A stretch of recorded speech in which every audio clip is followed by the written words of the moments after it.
guys. Hi, In-Betweeners. How are you guys doing? We hope you're doing as fantastic as we are. We were so excited to hear that we won Podcast Influencer of the Year and YouTube Influencer of the Year. We just wanted to say thank you so much, guys, for voting for us. It's so validating. It's so validating, guys. We thank you so much. Every single person who went and clicked on the link and voted, or who even sent to someone else the people who voted multiple times. It was an amazing experience, and we're just so grateful. God bless you so much, guys. We had this, and I said there's somebody who won last year when we had just started out, and I messaged you. I was like, we love this person, but next year it's gonna ours. Be us. And it is crazy, guys. Thank you so much, guys. Thank you for continuing to support our platform. If you're not already subscribed, please be part of the gang. Be part of the gang, guys. So that we can be like, this is our win. This is our win. Yeah, we love you so much, guys. We love you. Bye. Hi, guys. Murugi Munyi here. It's Lydia KM. And we're back again with another episode of The Messy In Between. It's definitely TMI.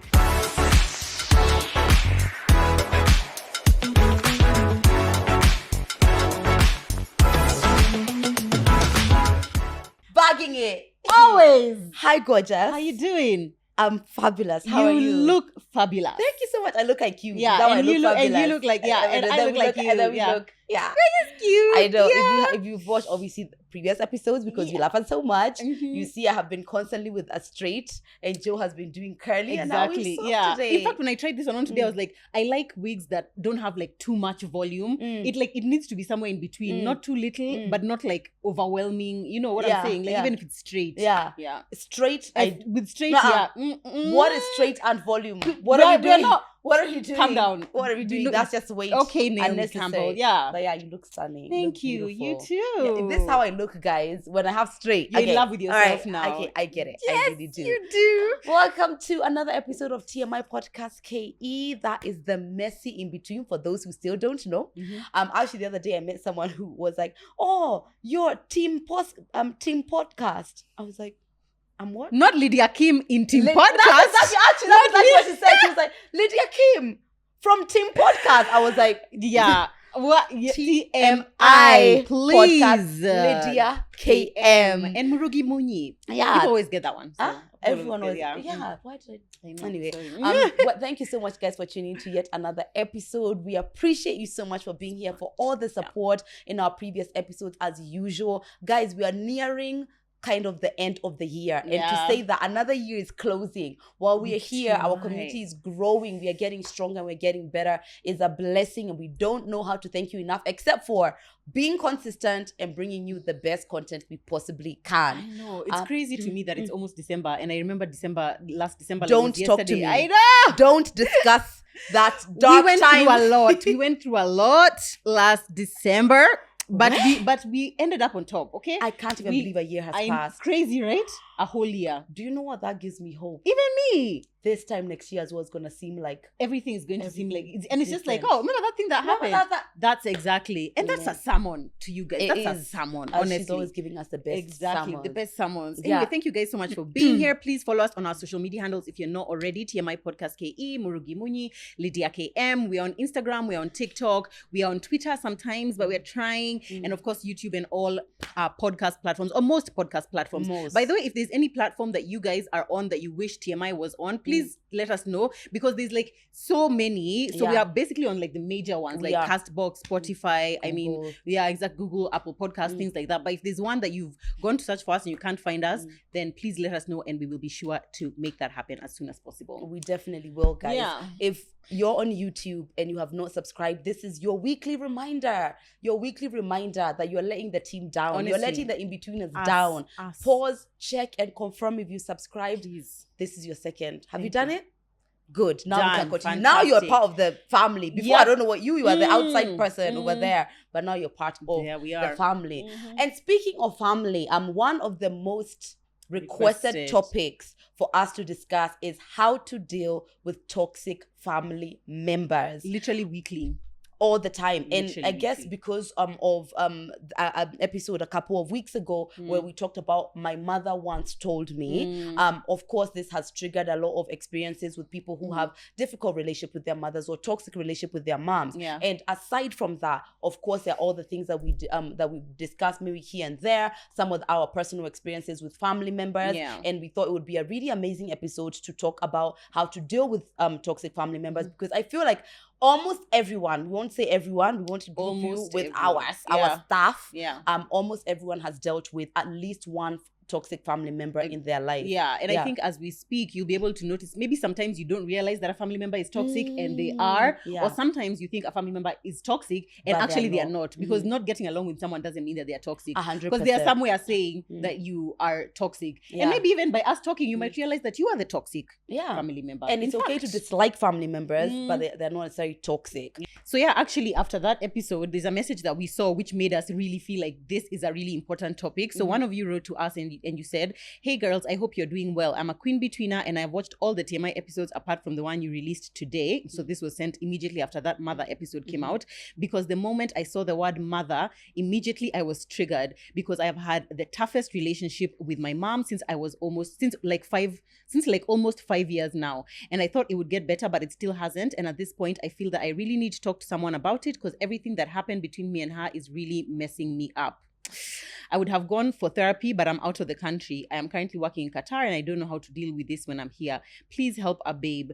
Also, there was a time I had suggested on the TMI comment section. Love all of you guys who suggest things on the TMI comment section. We read, we see that you have an episode where you talk about toxicity in families, especially at the parent level. It would be really great to help someone like me who is in the pits, especially toxic moms. And I know that maybe you may not be able to relate with this so much because you and your mom seem to have a really good relationship. But as for me, my relationship with my dad is the best I have compared to my mom's, because me and my mom are like familiar strangers. Please help a babe out. The one thing that stood out, like, first of all, we know what it's like to have a toxic dynamic with someone. So to have that with someone who is someone who you really wish that you could have a better relationship, we can imagine how heartbreaking that is.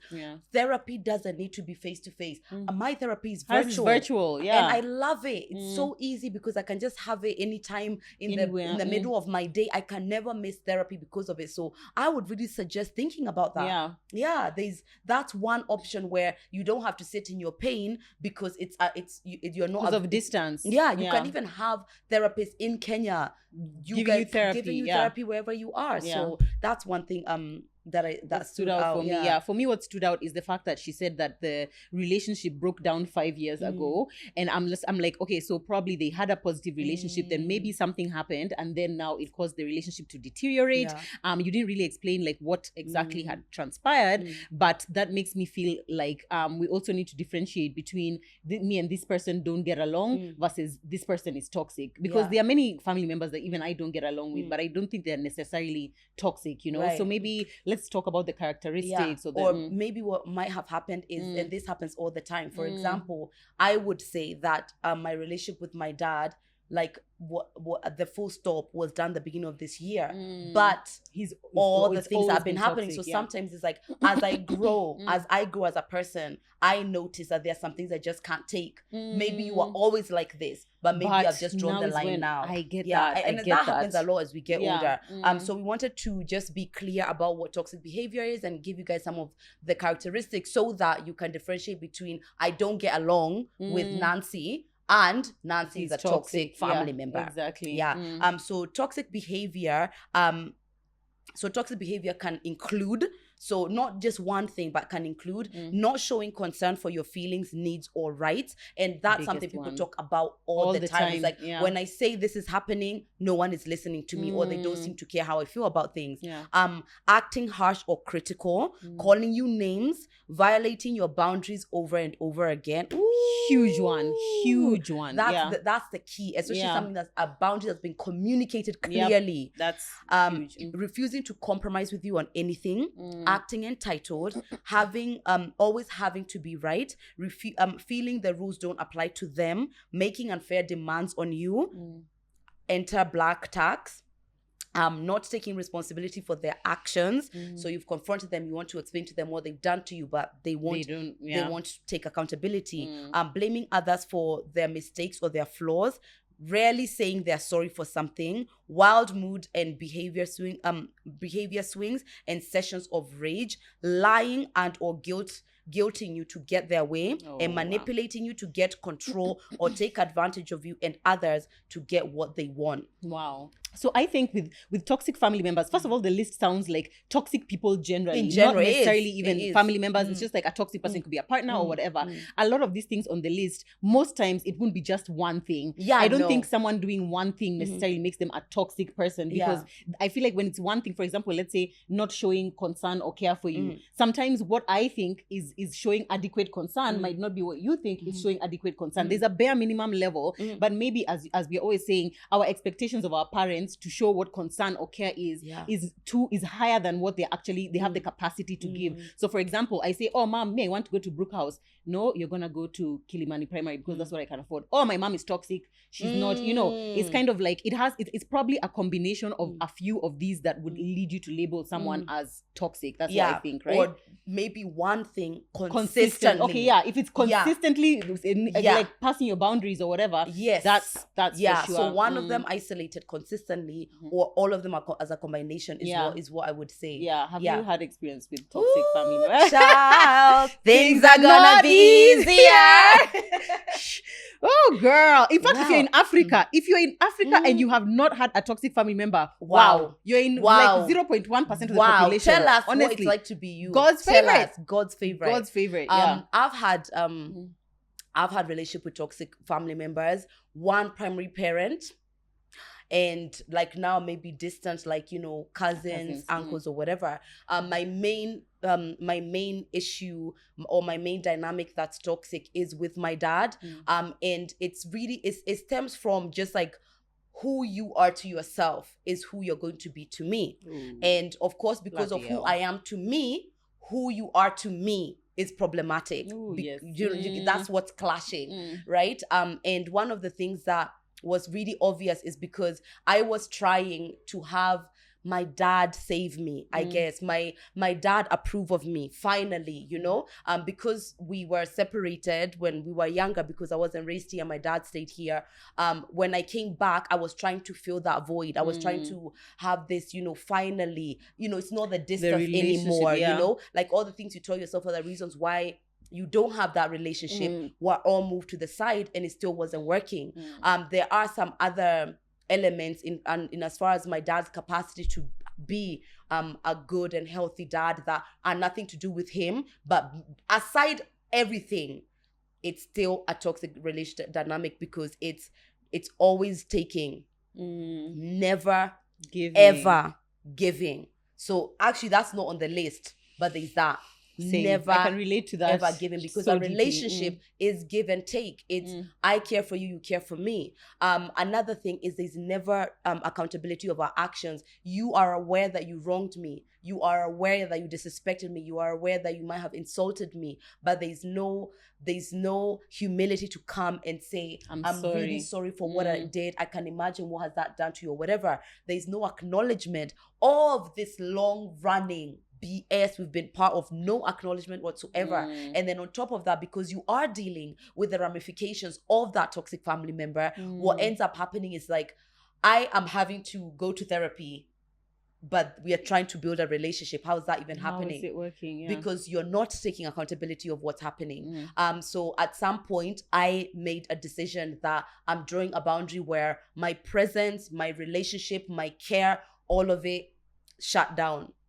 So at best, what we have is when I do go see my grandma, it's like, oh, hi, how are you? How are things? And that's okay. I'm going to tell you guys how we've kind of progressed a bit more after that, but that's where we are at. I also had a couple of cousins. Cousins in Africa are problematic. What is that? Can we just talk about how, first of all, you're not even a brother or a sister. You have no entitlement. How can you, cousins? I'm sorry. Do you know what I think about cousins? Yeah. I think, for example, what I saw is that some of them were taking the dynamic between their parent and my mom together. So now I feel like I'm being responsible for some stuff that happened between my mom and your parent. Yeah. Do you understand? Like, and now it feels like I'm not responsible and I don't even care, because guess what? We know in our family, or this brother and this sister don't always work together or whatever. But if we stay out of it, it's none of our business. They can deal with it. But that doesn't happen. Yeah. A lot of people will take on those stuff they hear or whatever it is that their parents is telling them, that this, and this, and then you bring those resentments towards us. So there are a couple of my cousins who I will not say hello to. They will literally pass me. Like that. No, they have. I can't even imagine that. They've passed me like this in a supermarket. Whoa.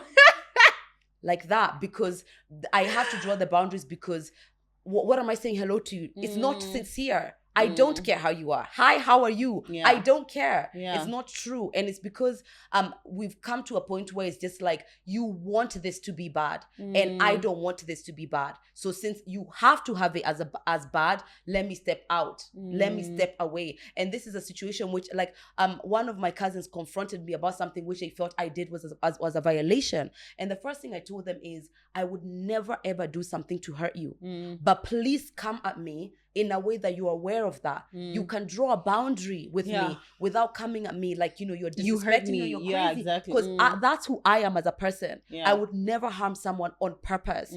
So the way you approach me matters. But now, when I did approach that way, it seemed that that's not what she wanted. She wanted me to come back at her with da-da-da-da. She wanted the fight. So then I realized you just couldn't wait for something to happen for you to express what you really felt for me. So yeah, I've got some experience. You've got some experience. I remember actually that happened when we were at the TV station. Yeah. Right? I recall that. And I was like, wait, what? Yeah, crazy. So my dad's story is pretty similar to yours. I would say, and this actually was a question I thought as you were talking, is there a difference between having a toxic family member versus the dynamic or the relationship itself is toxic vis-a-vis each individual party is toxic? Do you think there's a difference between those two things? There's no way a toxic person and a good person have a good relationship. Is there a way that a good person and a good person have a toxic relationship? I don't know. Or a toxic dynamic. Or for example, if I personally feel like a good person, there might be like, you don't know how to draw boundaries. So then again, I'm disrespecting them and I don't know. Exactly. There's usually good intention. Yeah. There's good intention, some people, there's no line. Okay, so lack of communication could lead to that. Yeah. And I think even with some toxic relationships, there is hope for it to be better. Yeah. But there are others where it's just like, this person is toxic, it just absolutely cannot work. So my relationship with my dad has also been similarly draining. Let me say similarly draining. But I think Lydia is further along in the healing arc or something like that, because for me, I have struggled to set boundaries. It has always been a thing of, again, give and take. No, there's no giving, there's only taking, and it's just so draining from someone's point of view. The black tax where you feel like I'm obligated to give somebody money, or you don't ever check on me, you only message me when you need something, and it's never it always feels too one-sided, and it's so draining. But for me, I feel like, because of the nature of the way our family is structured, I don't feel like I have as much leeway to be like, okay, now I've cut you out of my life, kind of thing. So it's still very just like, that one is just day to day, honestly. Just take it day by day. I have had lots of instances with cousins where people have been like, especially financial boundaries. That's the one that I would say has been the biggest issue for me. You know how like when you're kids, you're not really aware of any like, I don't know, financial differences between your family and my family. As we're just all together, we're just having fun. And then as you grow older, it kind of becomes different, maybe the social disparity kind of thing. And then before you reach the stage where you're like, okay, I'm grown, I can set a financial boundary and I'm not financially responsible for anyone else. I think I was found in a situation where I would give too much to a cousin or two, and then I give because I feel guilty. It's like I felt like we were at the same place, but I feel like now we are not, and it's my responsibility to help you or to give you money. And I felt like sometimes people took advantage of that, like saying I'll pay back and they don't pay you back, or they take an item of yours like, oh, let me borrow this, and you never see it ever again, kind of thing. And I think over time I've learned to draw that boundary, not like in a communicating kind of way, just kind of in a not responding to the request kind of way. I don't know if that's healthy, but it's like, I mean, especially these are cousins who even I could be very close with, but it's like, if you message me and tell me, oh, please loan me this money, I'll give you back by Friday, I just either won't respond to the message or just say, I'm not in a position to give you that money at this time. But that's good. That's not bad. That's the step of saying I won't. And me currently texting that, I can't give that to you. Really? Shaking, yeah. Oh, gosh, because I don't know. I feel like I'm really comfortable around like money conversations, but I find it difficult to just like bridge the two of like, yes, they're not my responsibility, but are they kind of?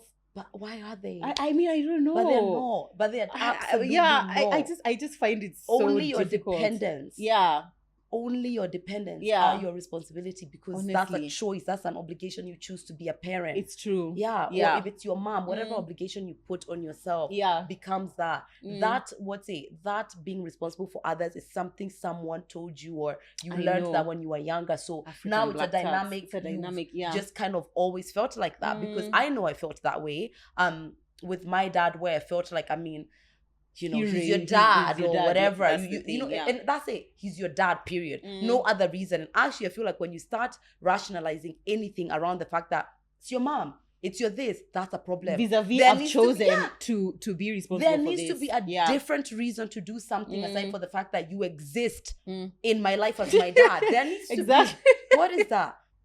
Because you're my friend, right. But no, what else? What is that? It because I want to? Should I do this? Am I in my power when I'm doing this? Yeah. Many other questions. So many questions. Me, I feel like I mean I even reached a point where if like someone is following me and like I've told them I can't lend them money, I have to like block them from my Instagram stories, because telling you I can't lend you money and then I post a picture of like I'm at dinner or something like that would make me feel so bad.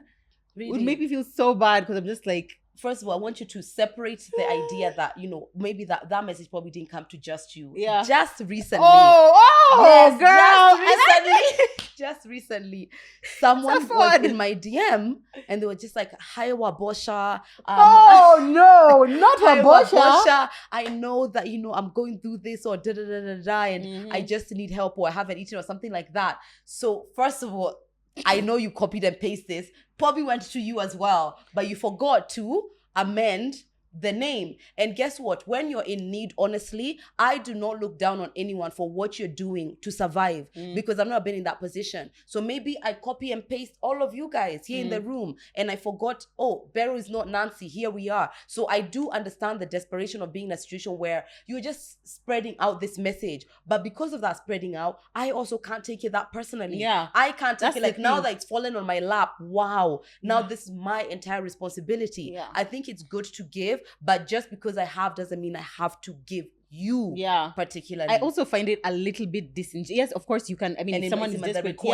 it's in request, first of all. Or I find it disingenuous to be asking, and then usually the message will have something like, "I know we don't know each other, but I just told me that I can open up to you about this." So it can't emotionally manipulative. Exactly. It's like it can't be me and 25 others that you feel like you can open up to, kind of thing. You know, no, it is. In fact, whenever I get messages like that, I try to ask them, "Tell me about your support system." That out of everyone who you know personally, all friends, family members, neighbors, everything, that you thought out of everyone that you know, that me, the stranger on the internet, is the one you would ask. Because for me, I don't understand that part. You know, it's like, you know, it's like maybe sometimes like dilemmas, like you don't want to even ask the people who are around you, or maybe the shame that comes with it, or maybe this is not the first time you're asking for this. You've been here, and like, you know, even maybe your family and your other friends are just tired of hearing it, and maybe fresh ears might respond in a different way. And to be honest, I heard Karole Mutuko talk about how she once was scammed. Someone messaged her and she really felt really tied to helping her and whatever, and she, you know, put out this casting on helping people, because this person has even sent some documents and they found out to be all fake, and she put other people's money in jeopardy. And she's just like, from now on, just because I'm asked, I'm not going to, like, I can't remember all the details of this story, but that was the essence. So now my giving is when I have a children's home where I give. I have my mama Fua and some of my family members who I help, and that can be my giving. It doesn't have to be everyone who asks me. I've also been scammed with like one of these medical appeals after I sent money. And then I went on Twitter and was like, have you guys gotten this message? And it was like from 5 years prior. Yeah, see? Crazy. So, and especially because it's hard to verify. I feel really like hard to verify. Sometimes there's a lady who messaged me and my heart literally felt whatever. I sent her money a couple of months ago. This was like during COVID. Like her husband had lost her job or his job, all of these things.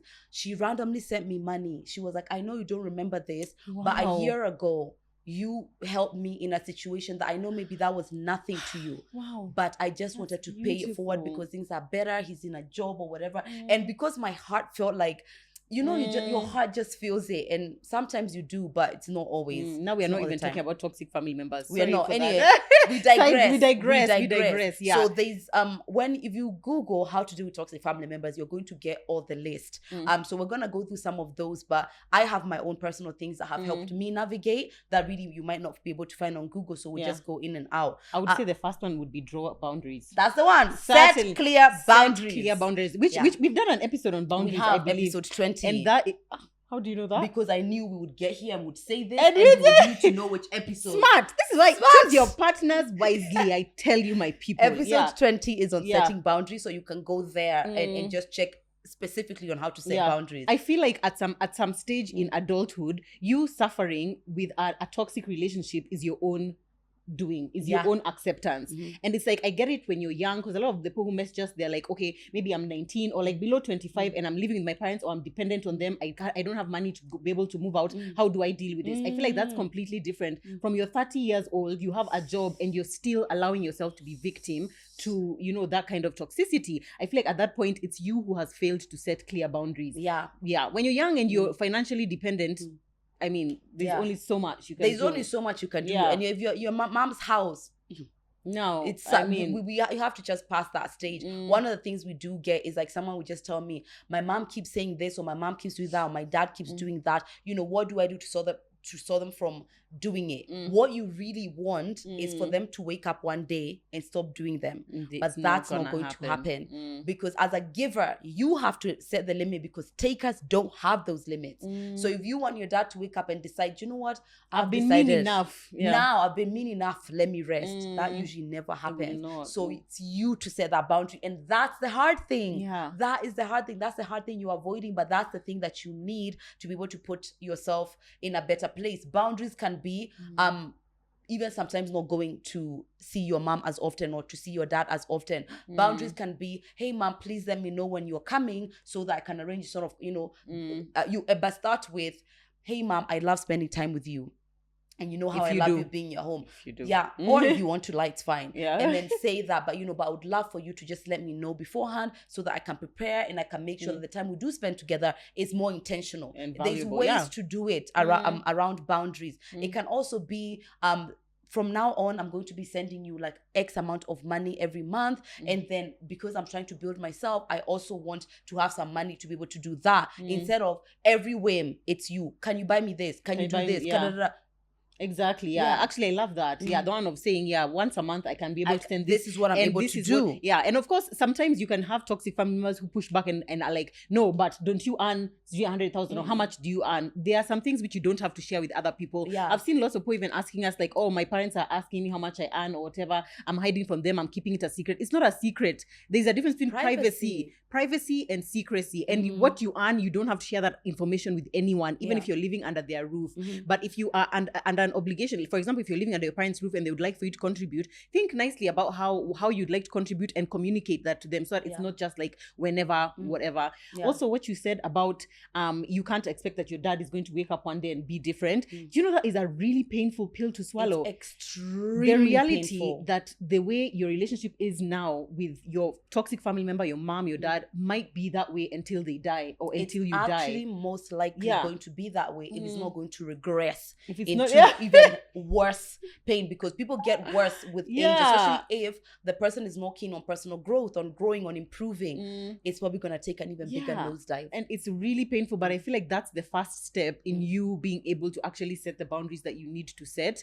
Because I mean, it can be tough. Like every time you go, okay, you see your dad or you see your mom and you're like, okay, let me try and be a bit different. But you know you're not the problem. You know that you are not the problem. And you're like, it doesn't matter what you say or what you do. When the rubber meets the road, they will show their actual true self and you won't be able to have that. So you have to let go of that idea or that dream of what you thought your relationship could be like and look at it realistically as how is it right now and how is it affecting your day-to-day life. Especially with parents, what I find is that we are still the child looking for the dad. And there's an exercise I did when I was doing this virtual therapy with Marissa Peer, and what she said, she was like, close your eyes and imagine your dad or your mom, whoever it is that you're in need of, coming to live with you.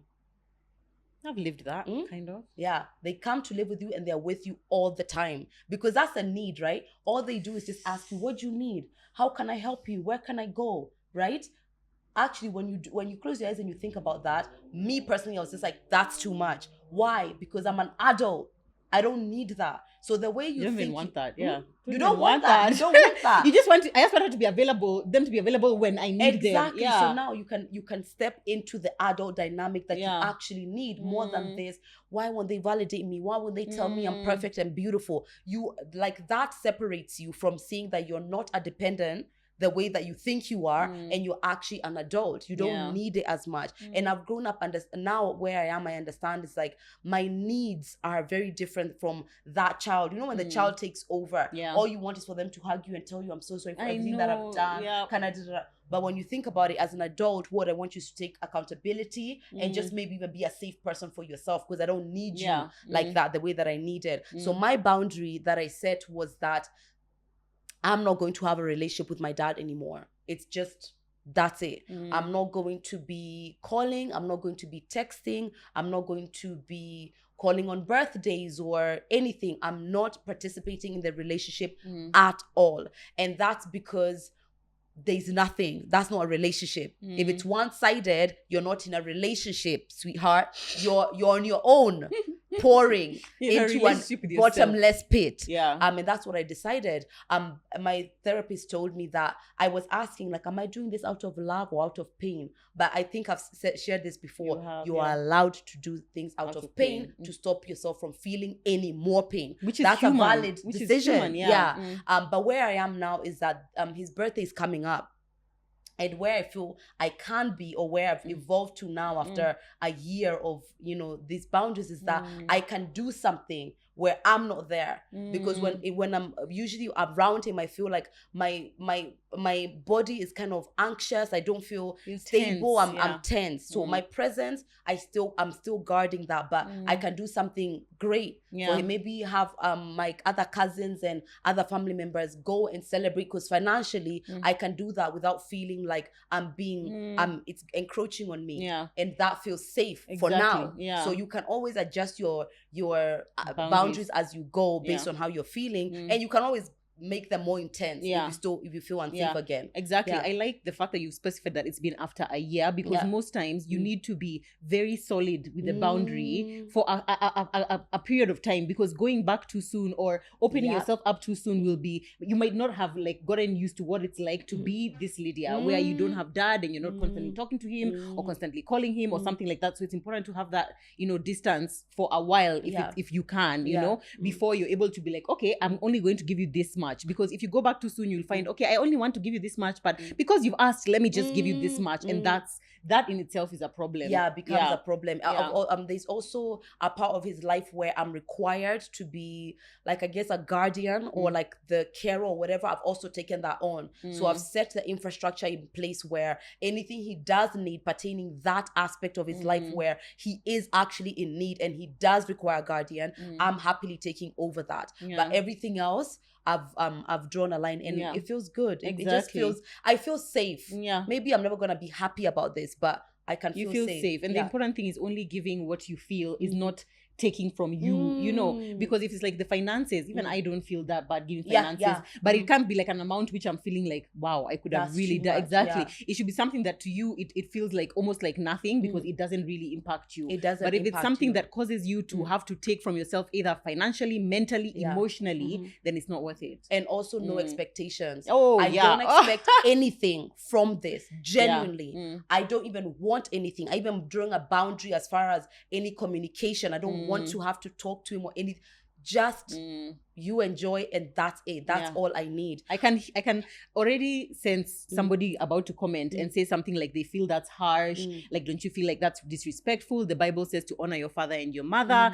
And I feel like for us, or like for me personally, I never draw any like judgment on what someone else's boundaries are, because they are the only ones who know what they have been through. You know, it's like if someone comes and says that, oh, their dad raped them, and someone's like, oh yeah, but you should still honor your father and mother. No, please relax. You know what I'm saying? And it doesn't have to be that extreme. Yeah. What makes me feel safe in a relationship is not what makes you safe. Yeah. And none of that projecting the comments, by the way, you've been warned right now. You've been warned, none of that, because there's people who are going to share their own stories, and you don't have the right to tell them that. Exactly. If someone hasn't asked me, I'm not asking my advice on anyone's advice on how I should deal with this, because I personally am the one who knows what I've been through. Exactly. So if you feel like honoring your mother and your father it's more important than having healthy boundaries, I respect that. Just respect that it's not more important to me. Exactly, yeah. And for me, honoring, sorry, I've belabored the point. You've been trying to get to point 2 for ages, but I feel like this is the most important one anyway. Actually, there's this 2 points. This is good, yeah.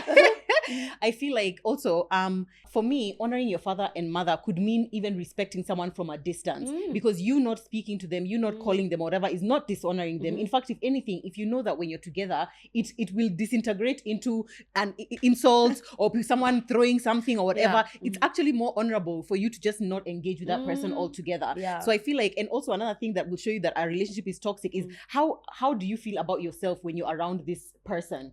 Like, how do you feel? If you feel like when you're with this person, you're always crying or you're shouting, you become such a bitch, you're impatient, you're anxious. Exactly. In fact, you're the one who's always saying this, like your body will tell you when something is wrong. Your body will tell you that something is wrong. So whenever you feel that kind of, maybe it's better not to be around that person if you know that you don't like the person who you are when you are with them. Yeah, and that's enough. Yeah. The other one is a different way of setting a boundary, but it's keeping your distance. I know people are really hell-bent on, we have to have that family photo at Christmas. Fix it. We don't need that family photo at Christmas. We don't. It's you can take one with your friends. You can take one with your friends. Father's Day this year is the first Father's Day where I didn't honor my dad, right? Because all the time when Father's Day came around, I felt like, but he is a father, so that makes sense. But every time I just felt like there's a bit of attention. So this year I literally was just like, I am honoring my relationship with my dad from a distance, and I celebrated my stepdad, who's an incredible stepdad, who a lot of the years, because I'm so obsessed over like, let's fix this, I literally ignored all the 7 years since Tim came into our lives where he's been an exceptional stepdad. So that's what I honored, and that just felt right for me.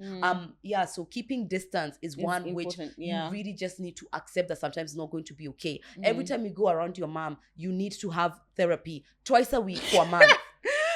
You're spending your salary, your entire salary on therapy. Exactly. And that's not where we need to be. It's not. I like also the fact that I feel like keeping the distance can be whether you're younger and you live in your parents' house or you're older and you're further away from them. So like for us, it can be like, okay, I just don't call them or whatever. They're not in my space. And I feel that way as well, because right now I feel like I'm not a child anymore. I don't need my dad to be here with me, kind of thing. But when you're a child and maybe you live in your parents' house and every time you interact with them, they insult you, they tell you, oh, what's wrong with your hair or whatever. You can also try and minimize the contact that you have with your exactly. So your parents come home, you don't have to sit there. You can say hello, whatever niceties, and go to your room. Or when they're, just obviously not in a disrespectful way, but like you just don't have to be with them all the time. If being around them is what is difficult for you, find activities outside your home that you can do. If you're able to, especially that age of like 21, 22, because we get a few saying like, oh, I just want to be independent. My mom didn't even let me go out and do what? It's her house. I always say that. I always tell someone, I'm sorry, it's your growing pains. It's your growing pains.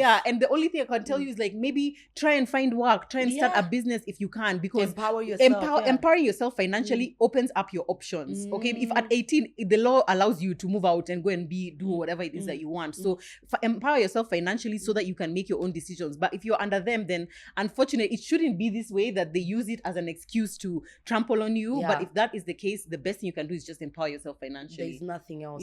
Really, there's nothing else. So these are some of the things which I guess from my end, which I realized that helped my situation. Accepting the hardship.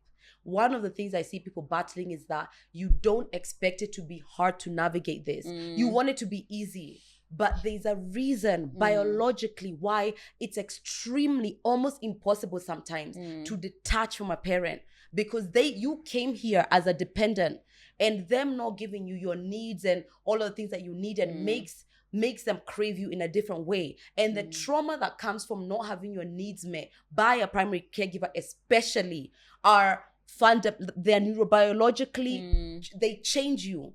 The way you function, the way you see life, the way you deal with relationships. So that isn't supposed to be easy. So you navigating through this, wanting it to have a light switch, is just making it harder. It's just like period cramps for the between us. They're here. Yeah, they're here. Such to do. This is what happens. You know, so accept the hardship. That really helped with me, because I think I just wanted it to be a bit more fairy tale. I know, a bit more I've woken up and I'm done. I get it. But my God, how many times have I drawn boundaries and really undone them? And honestly, for me, sometimes I just feel like it's just like, can't you just be the way the way other people's dads are? Can't you just be the way other people, for those who are struggling toxic moms, can't you just be the way other moms are? What is stopping you? Like, you know, and that's the difficult part. It's like, I'm already struggling with so many other things. Adulting is hard. I'm trying to secure the bag. I'm trying to get, you know, married or whatever. I'm trying to raise my kids. Then on top of that, I'm still dealing with my childhood wounds of the Murugi who didn't have kids, who didn't have Zach, who didn't have whatever. I'm still dealing with that while having to be a full-grown adult. That's really difficult. And accept the unfairness as well. It's unfair. And then when also I see people with amazing dads who love them and care for them, and they have a great mom as well. They grew up in that dynamic. First of all, I can tell the difference. I can tell the difference in that confidence you have in yourself, because bloody hell, that feels so unfair. Like, so God, you just decided that's the one. That's the challenge I gave. But remember what your therapist said. I know. You think your pain is the worst until you see someone else's pain. It's like, you are. It's I would take this pain. Let me take it. Anytime. Exactly. It just feels bad because the one you have, you don't know any other pain, you know.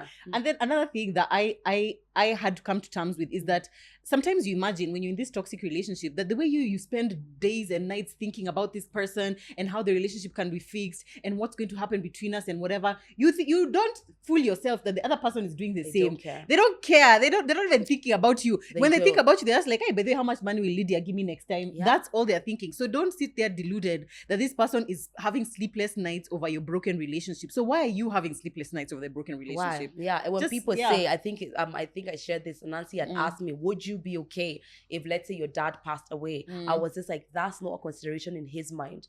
So he's not sitting there thinking, what if Lydia died? He's not, because his actions would reflect that, but he's not. That can't be why I continuously expose myself to a dynamic which I feel is unhealthy. So don't. For sure. If you're safe now, and guess what, God forbid something did happen right now, I would have made the decision based on the circumstances. It's not like I made the decision because you are perfect. You weren't. So I was making a decision based on the real life experience that was happening there. And that was enough. Exactly. Another thing, I think we talked about this about episode 20, about the boundary, is baby steps. Baby steps. You're not gonna go from being someone's slave straight to no.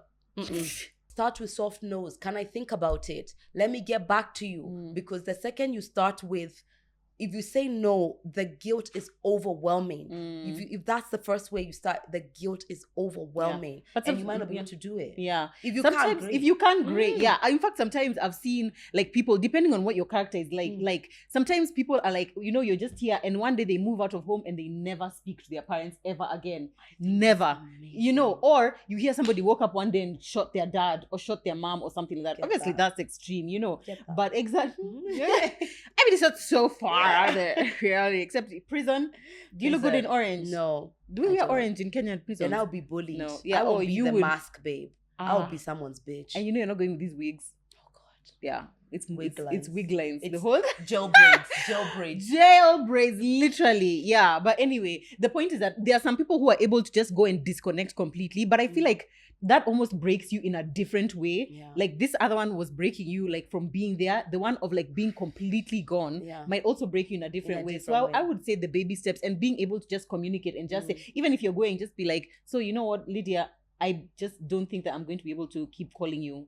I'm actually this is the last time I'm calling you. But then that might start dialogue and maybe you don't crumble. Want by the end of it. It's all right. Like, it's fine. It's okay. Okay, I'll call you tomorrow. However you feel like you want to progress, you progress that way. You progress. Also, can I give one? Yeah, sure. Yeah. So I was going to say, there's a lot of noise that comes with trying to break, whether it's these family curses or like, actually trying to draw boundaries with family members. The number of things we've had in the WhatsApp group where it's like, you have been called a million times in the middle of the night, or come and collect your family member because they are drunk in a ditch. And over time, your boundary is, I am not leaving my house at 11 p.m, risking my life and sacrificing my sleep to come and pick you up. Somebody is going to do it, because when you were out there, you knew what you were doing. But of course, now you'll have other family members who would be like, that's not right. You shouldn't be doing this. How can you abandon your dad? You know what this family stands for and whatever. And sometimes it might require you to either ignore it or take a stand against it, because really, honestly, African family structure can be really, really toxic in itself. Really toxic in itself, honestly. In fact, the dynamic of some of the toxic family members I have is because of that. It's because of that. Like, solely between me and you, we don't have an issue. But the way you keep coming at me about what the decision I'm making around this decision is why you are being cut off. Is why I'm not talking to you. And there's some family members I just don't talk to anymore. Because if the consideration in a situation where one person is being caused pain, it's the only person who's being asked to consider is you. Think about your father. Think about this. At the end of the day, you only have one dad. But there's never a conversation where you sit down and tell them, what about you? What about you? Think about your children. Think about your daughters. Do you know what they go through when you do this? Is anybody? Silence. Absolute silence. It can be really difficult, honestly. And for me, I always tell them, like, if someone messages me and says that, I'm like, but he's your uncle. You go help him. He's also inspired. Exactly. He's your brother. You send money then. Why is it just me? Why is it just us? Oh my God, that is a really good point. That one. That's how some of my family members are completely cut off. Another one is sit through the guilt. If you've been a people pleaser and you don't know how to set boundary, it's an automatic reaction that you're going to feel guilty when you do one. But that guilt is evidence that you're making a decision that your old people-pleasing self doesn't stand for. And that's okay. So when you do feel guilty, don't be like, oh, why am I feeling guilty? I am feeling guilty because I'm learning a new way, a healthier way to do things. And just sit in it. Sit and feel the guilt. Feel like, oh my God, I'm the worst person. Sit through that. Because when I learned to sit through the guilt, I understood that it's coming. Even before I set the boundary, I'm just like, expect it. The diarrhea is coming. Sit through it. And guess what? You sit through it and then the next day you're right. Exactly. And guess what comes after the next day? Are feeling like, oh my God, I made a decision I would never have made years ago. And you feel better about yourself. You're proud. I would also say, if you have someone who can walk that journey with you, it's really good to have someone like that. Like for me, my sisters, a lot of the toxicity we've experienced, we've all experienced it. So when we are trying to overcome, some of us are further along in the journey than others. Some of us, like that forward that is sent of, please send this amount of money, it's sent to everyone. Then we'll always be like, okay, has anyone caved? No one has caved. Okay. And then now it's like, because you see, everybody's like, we are all trying to draw a boundary. And for some of us, it's harder. For some of us, it's easier. For some of us, the interactions are more frequent than others, so it's harder and easier for people to say no. For some of us, we can always use our kids as an example. Like, Mukeni was just in the hospital the other day, so things are difficult right now, meanwhile insurance. But anyway, you can be like, things are tough or whatever. So if you're able to be with somebody, or like be able to speak to somebody, whether it's therapy, whether it's another family member who is not as toxic, or a friend, it's really nice. I've loved the conversations we've had about our dads, because like, honestly, our friendship was like just a match made in heaven, because hearing her speak about her relationship with him really validated me, because me used to be like, is it just me, man? Are you guys? No, Tuko Wenge.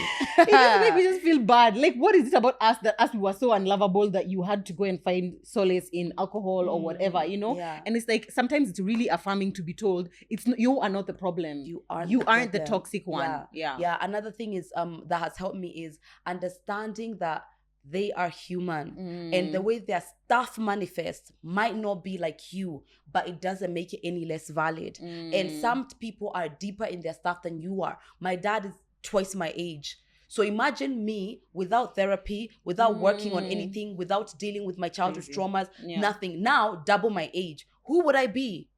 A shell of a person. And sometimes it's just so hard to undo that stuff. So whatever people do to cope with their stuff is just what they do. And forgiving that has really helped me. It's like, you are just someone who's struggling with stuff, because hurt people just do what they do. And happy people definitely communicate things in a different way. Not to say you accept it. I can understand where you're coming from without making it my responsibility or without exposing myself to your stuff. Because even me with all my stuff, I don't come in here and throw stuff. I don't break our cameras because I'm upset because I didn't know how to. No. And people Calm down. People can't take that. There has to be about to have a heart attack. Well. She's like, try. Oh God. You try. Oh dear, not my cameras, So you can understand that this is what someone is going through, and the pain they're going through to either to deal with addiction or to deal with all of this other stuff that they deal with, and still be like, not my problem. Not your problem. Not my problem. Yeah. I think that's a good balance that you've mentioned of like, they are also going through things. They are human. But their humanness doesn't have to be, it doesn't have to be your responsibility. It's not my responsibility. And it doesn't have to be causing you pain and you just being there like, because they're human. Everyone is human, but also they need to take accountability for what they're doing. You know what I'm saying? Can I be digressing in therapy because of you and your staff? Now what are we doing? Staff and staff, who we are not going anywhere. My responsibility is to be someone who can be a better parent than the one that I had. And maybe I might not be able to do that by exposing myself to your parenting. So that's the decision that I've made. Exactly. I also feel like I'm also here. I'm so sorry. Oh my God. Because you said you don't have my points are in my head. Oh, they're in your head. Okay. As you speak, I get another point and I'm like, God is good. God is great. Exactly. I was going to say also, in a toxic relationship, whether or not you've decided to, what kind of boundaries you've decided to draw, it's important for you to take accountability for the role you have played in maintaining that toxicity and that toxic relationship. Don't leave. It's you. It's you, Susan, that I am speaking to. It's you. I feel like there's a stage of adulthood. I wouldn't say it's a particular age, but there's a stage where you treating other people like trash and saying it's because I have daddy issues, or it's because my mom didn't love me enough, or it's because I whatever. There's a stage where that's just it's not excusable.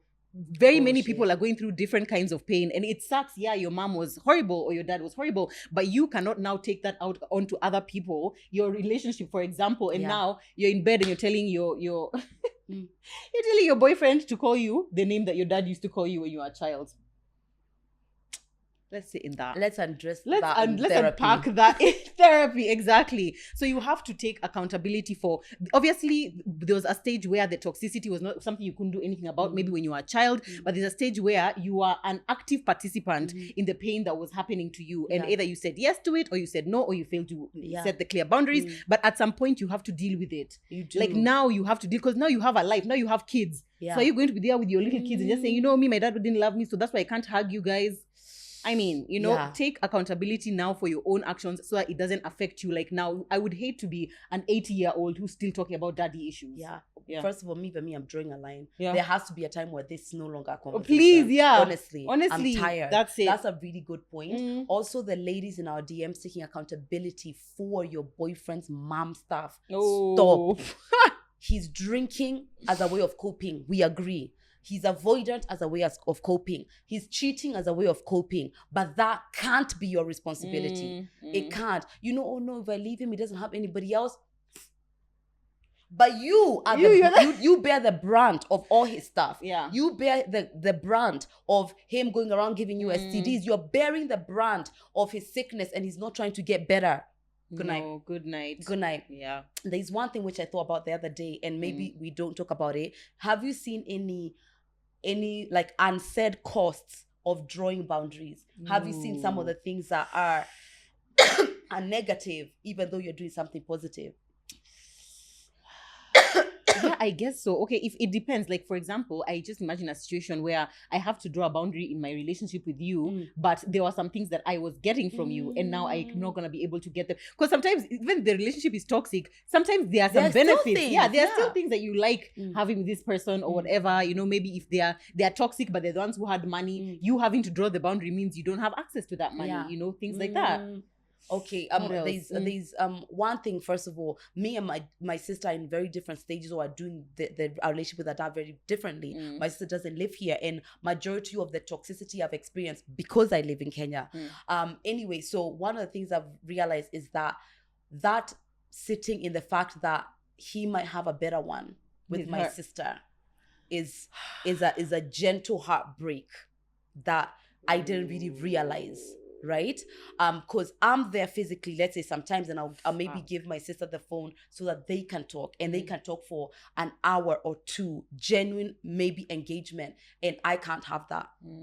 I can't have that because between where I stand and where what would take that is just mountains of shit that maybe we are never going to get past. Also, the other day my dad now called, she's my cousin, because they have a relationship, and he was telling her about how, maybe I won't share with the details, but they were just talking like, this conversation, and I just sat there and I was just like, that's never gonna happen for me. That's painful. Yeah, so there's a loneliness that comes with setting boundaries that maybe people don't talk about. There's experiences you might not be part of. There's some family functions that you're not going to be invited to. So true. And you have to sit that you can't be part of. You can't be part of. And there's people in your family who are going to get the joy of that person in a way that you're never going to get, because no one is 100% a monster. Even if it's those 3%, there's some people who are going to get those private details and walk that walk in life and have these memories together and these conversations together that you don't get, because you've set the boundary. It's just like when you have a toxic ex who they were horrible to you, and then you see them in this new relationship and they are actually happy. Maybe he changed and he actually is a fantastic person now, but you're like, why weren't you that person with me? I wanted you to be that person, you know, kind of thing. There's a cost. Can be painful. There's a cost to cutting off family members. There's a cost to, let's say if it's like your mom or your dad who's walking you down the aisle, who's going to be there. There's all of these things that maybe you don't see, but they're costs. And allow that heartbreak. I'm okay with the heartbreak. I'll deal with this over exposing myself. But it's like little things. You see, like now, okay, that one of yours, for example, Aggie is not here. So even when they do have a conversation, maybe they're on the phone, it's not often, or it's not, even you're not there necessarily. So like maybe it's just like, maybe they are speaking to each other there. If she was living here, that would be difficult. Because imagine now it's in the evening, we are watching TV and you're sitting there and I'm just here, hi dad, whatever. Let me tell you what happened. Very difficult. That can be difficult. And I think sometimes it's like, it happens slowly by slowly. Like it might not be all at once, but maybe like later on in life when now it's time to like, okay, you're getting married. Is he walking you down the aisle, you know? Or, you know, as in you want to name your kids and you wanted to give them a man's name, whatever, from your family. Is it your dad? Yeah. As in, those ones, they come bit by bit. But before you set the boundaries, I want you to see all of this. The consequences, the guilt, the shaming, the being isolated, all of that. See all of that before you step into that boundary. Because after the boundary, there are other things. It doesn't just stop and now the world is, woo! No. It's a lot of other stuff. And obviously it's more, as we've been speaking more from a primary parent point of view, but obviously if it's like someone who is farther away from you, like a cousin or whatever, or a distant cousin, you just cut and you keep it moving and the consequences are not that much. But with ours, I feel like the pain has been great, but even the pain of drawing the boundary is also great. So I think one just needs to weigh up in their head, which one would you rather keep experiencing that, always feeling like your boundaries are being violated, always feeling used or whatever, or would you rather this one where you're just dealing with the consequences of what you yourself have decided? I think I would rather that one. Because then I feel like empowered. It's like I chose this. I chose the other one where you are a victim. You're always a victim. What's always happening. A victim. There's one from maybe a cousin perspective where I'm really like, I love children, babies, especially toddlers, and I have a little cousin, his name is Israel, who I'm obsessed with. But there's a set of my cousin who I no longer speak to, who have children, and I can't interact with their children. That's sad. Even at the family function. How? So if the baby runs up to you, you'll be like, no, I won't at that time. But now in the situation where I can't overtly go to interact with their children, because that's a boundary. I can't have, I'm not speaking to your parents, but I am holding you. Already that's going to be an issue. In fact, it ended up being an issue when at some point I had to, because of my grandparents, and that was an issue. You know, so those are the kind of things you have to do. My children won't ever interact with their children. And that's a set of children who my kids just won't ever interact with. Oh wow, it's so sad when you say anything to do with kids. I'm just like, do they really? But then God gave my uncle, my little cousin Israel. So my void is filled. My void is filled because I do love, like, obviously my family, the children in my family. Okay, if someone is in a toxic relationship, is there a chance that they go to communicate a boundary to the person who has been toxic and it goes well? Like the person says, I didn't realize realize that all these years I had been hurting you by doing this and this and this. It's just been the way that I was raised, and for me that's the blueprint that I was putting on you. I didn't realize that when I disregard your opinion on something, that it makes you feel this way, and they are actually willing to work through it. Do you think like there's any hope when you're going to set a boundary? Oh my God, there's so much hope. A lot of times people's egos are broken down by the possibility of losing something. So if you do say, if you continue to speak this way, maybe I won't come around more often, or whatever the case may be, sometimes people are able to kind of change around that, and they're able to take accountability, or that can be possible. I think there's so much hope. I think there's so it's not all hope. Doom and gloom. No, it's ladies not and gents. It's not all I doom don't and think gloom. so. It's just a majority of the time before it gets to that, you've just faced so much that know inherently this is someone's character, and they're not going to change. That tends to be the issue. But plenty of people have. Plenty of, and maybe some people are just like, my mom doesn't know how to say sorry, like I am sorry, but she'll send a gift. Or she'll cook. Or she'll my cook, favorite meal, right? Or maybe my mom doesn't shout as much, or she's not as toxic anymore. But now she's like she's softer, like it can be in gradients.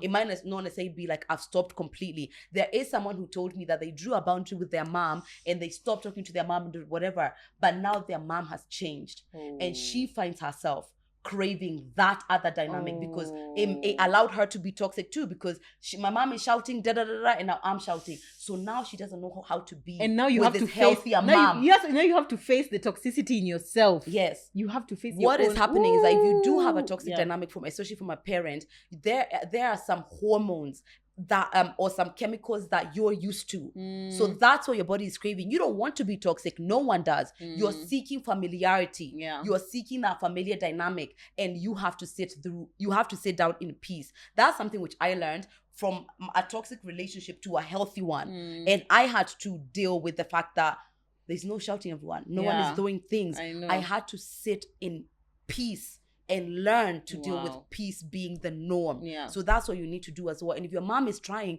lucky you. There are some moms who don't care, even no matter what you do. So she left home and now her mom is great. Crazy. And now she's like, what do you do? So maybe it's just the dynamic that, I mean, who knows? Sometimes people see the light, or someone goes through this like life threatening disease or something, and they realize the folly of their ways and whatnot. But I would say go into the boundary setting phase not even expecting, but being prepared for the worst case scenario. I would say expecting the worst. Even expecting the worst case scenario, so honestly. That you're pleasantly surprised. And so that you're not shocked that it happened. Exactly. Like you're not telling me that I need to call every day. Wait, you're just silent? Yeah. Most times it's going to be disrespect, disregard, even maybe insults and abuse. A lot of times, because people who are manipulating don't want you to go, because now they don't have the power over you. Now what do they do? I have a great deal of empathy for humanity, for the ways people react, and I have enough psychological insight to understand what goes on with humans and the all the dynamics that goes into stuff, the complexities. But as an adult, I am only now responsible for myself and for taking care of myself and for making sure I am in safe, healthy environments, and that I am a safe and healthy person to other people. And anything that interrupts that requires boundaries. And I'm okay with that. And it takes a while to get there, guys. Lydia is a very evolved human being when it comes to psychological always say that. Sometimes insight. I'm just like, it's true. People say that all the time. Why am I not 20? What? At 31 is when I'm drawing boundaries. At 31 is pretty young. Zach was telling me the other day, he's like, you're just still a young girl. I'm like, I'm 32. He's like, yeah, but from up here, almost fourth floor, of course, to him, it's just like, you guys think that you're old. You're not. No, you're me, so I feel young. like I can't do this in my 30s. You can't. Honestly, it's just difficult. It's breastfeeding and crying on the phone about daddy issues. It can't be, Decide, please. The body can only take too much. Please. It can only take so much. Guys, we'd love to hear from you what some of your toxic stories are. If you're not comfortable sharing in the comments, if you're watching on YouTube, feel free to DM us. We'll be able to read. We'll be able to respond to as many of them as we can. Sometimes we respond on our dilemma episodes. Sometimes we'll just respond directly to you, or sometimes on our stories.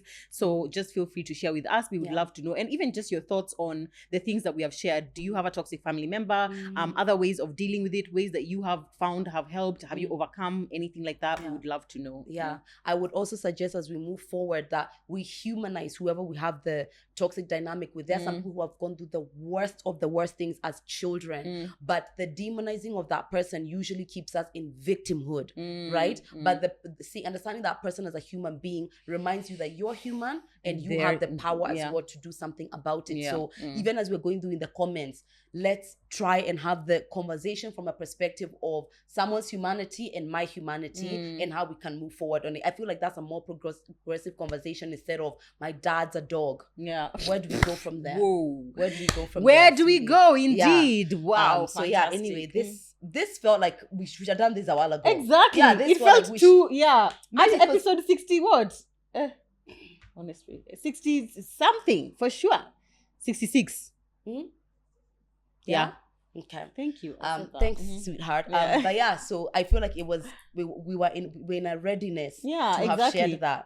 Early on probably this was pretty okay, guys. Yeah. And thank you again for everyone who gives us suggestions of what we should talk about, because of course there are things we want to talk about, but we also want to be of service to you guys. We want to bring you conversations that matter and that impact you directly as well. Yes. And again, another warning we said, please do not police anyone's boundaries. Don't come and tell us that's not what we are doing here. You have your own, and everyone in the comments as well can have their own, whatever it is that they are. Absolutely. Period. Yeah. Thank you guys so much for watching this episode. We hope you have learned something. I definitely have felt like I'm in therapy. Yeah. Like I feel like this is the kind of episodes that I watch back. I don't watch back every episode, but like this one I feel like I would watch back and to take the notes and remember. Yeah. I also want to tell you, I feel like there's a lot of points that you do make maybe in your progress of drawing boundaries or whatever that don't always give you the credit that you deserve, right? If you are the person in a family dynamic where you're blessed to have a lot, right? And maybe not everybody else does, there's an unsaid thing or maybe guilt or a responsibility that comes that maybe no one else would ever understand. So your boundaries might be specifically unique to you, and because you feel like you have so much, why can't you share? It's harder for you to draw those boundaries. So I feel like you've come a really long way. I feel like you have. I don't even think you need to be pointing at what you haven't done yet, and just continuously point at the things that you have done, because you have. I have come a really really long way. I have. I remember conversations we would have like early on, even before TMI started, and where I would just feel like this is absolutely, I cannot even have a conversation about this, like, and I'm just like, this is not on the table. And but now I come feel along like with acceptance as well. You feel like you are like, this is where life is. What can I do best to navigate? And that is a huge part of moving forward. Watching you having these conversations, that has definitely been helpful. You're definitely a lion. You're not a kitten. I'm not a kitten. You're a lion. We love you guys so much. Don't leave here before subscribing. Please, guys, join the gang. Support us as we also bring you great content. It really helps our channel. Tap the notification bell also if you want to be notified every time we have a video up. And follow us on our social media platforms. TMI Podcast KE, Murugi Muni, and Lydia KM. Not Kim. Just KM. See you guys. Bye.